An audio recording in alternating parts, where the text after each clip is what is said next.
what are the different types of timeshares? There's obviously a lot of different resorts, there's a lot of different brands, there's points, there's weeks, there's all these different things going on in the timeshare space. Chris, I wanted you to kind of dig into this and make a little bit more sense of it. Can you talk about the different types of timeshares? The timeshare industry obviously has been around for a couple decades now, and it's got a pretty good amount of evolution over time.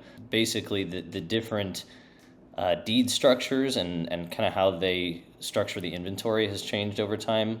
The industry started out with what we call fixed weeks. So that was your classic developer buys one resort. They split up 100 units into 52 weeks, and they sell those weeks kind of piecemeal. Those weeks were fixed in that you could go to that specific unit for that specific week at that specific resort. So you owned that week, and that's where you went.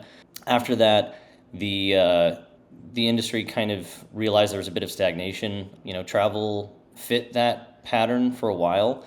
People did go to the same places quite often, year after year. Family vacations kind of thing, traditional or family tradition. People wanted a little more flexibility. We saw exchange companies, Interval International, RCI, those kind of entered the scene and allowed people to trade weeks essentially. And from there, some of the developers decided, you know what, we don't just need these exchange programs to give people that flexibility. Why don't we take a lot of these other resorts that we've acquired and create systems where you can exchange within the brands themselves? So, take any developer. Let's use Marriott as an example. They have all these fixed weeks. Then they by now own, let's say, 50 resorts, and they say, all right, let's create some sort of internal exchange program. That manifested as what we call now floating weeks.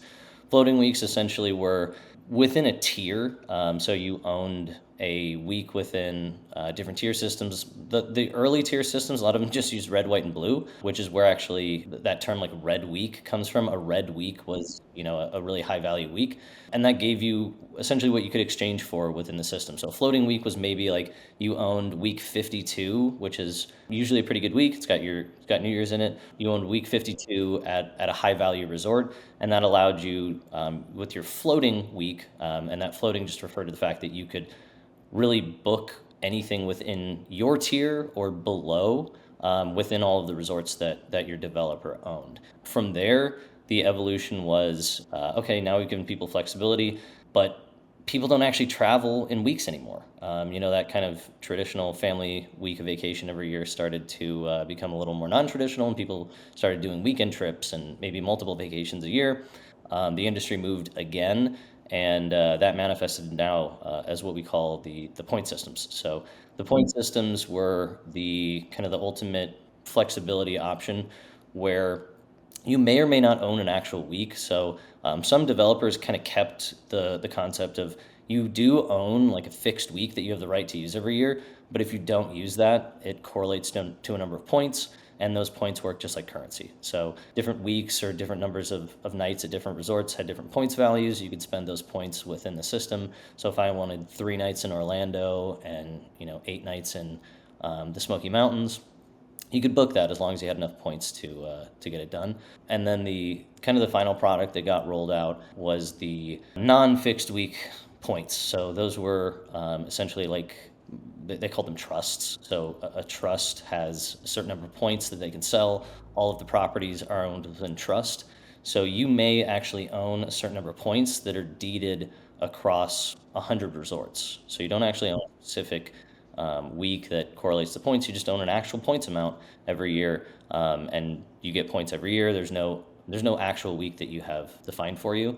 And then post point systems, really the only evolution, which kind of started to get a little bit outside of timeshare itself, was some of these clubs or vacation clubs where they moved into a totally non-deeded structure where you had like essentially usage limits within different clubs, and some of those went cross-brand and somewhat merged the concepts of exchange systems and points.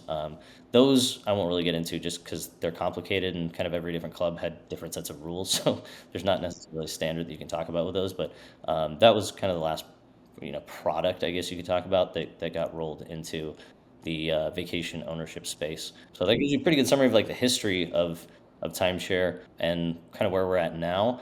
And for the most part, it's done as best as it can with addressing the main, I guess, travel patterns and desires that people have within kind of a modern travel expectation.